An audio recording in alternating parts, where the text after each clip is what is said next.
Bugun yozda birinchi kuni. Bu yoz kunini har bir inson o'zgacha qarshilaydi. Kimdir sevib, kimdir yomon ko'rib. Chunki deganda biz insonlar har xilmiz. Quyoshni ham hamma seva olmaydi, yomg'irni seva olmaydi, qorni seva olmaydi, shamolni seva olmaydi. Har bir inson har xil. Lekin men yaratuvchi bizga sovg'a qilgan, bizni mukofotlagan 4 faslda juda sevaman. Yomg'irni ham, qorni ham sevaman. Yomg'ir bizga kerak. Yer yuzida qanchadan qancha o'simliklar, hayvonlar, biz insonlar bizga suv kerak. Shuning uchun men yomg'irni juda ham sevaman. Quyoshni ham, osmonni ham, oyni ham.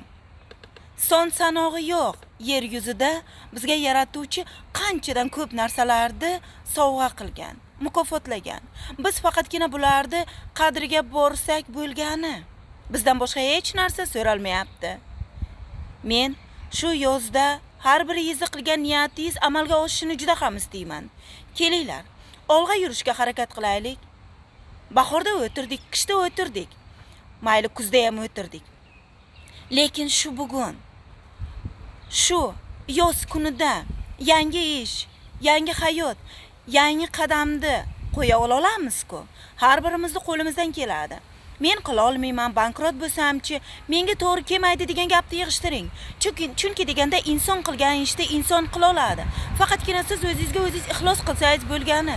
Avvalambor birinchi o'rinda yaratuvchini qo'ying, keyin esa o'zingizni qo'ying. Biz insonlar juda ko'p narsaga qodirmiz. Faqatgina o'zimizni ishontirsak bo'lgani. Bo'ldi, yetar. Qachongacha kimlargadir muhtoj bo'lib yurasiz? Balkim shu bugun yangi qadam qo'yasiz va hamma ishingiz o'xshaydi. Omad, baxt, boylik sizga kulib boqadi.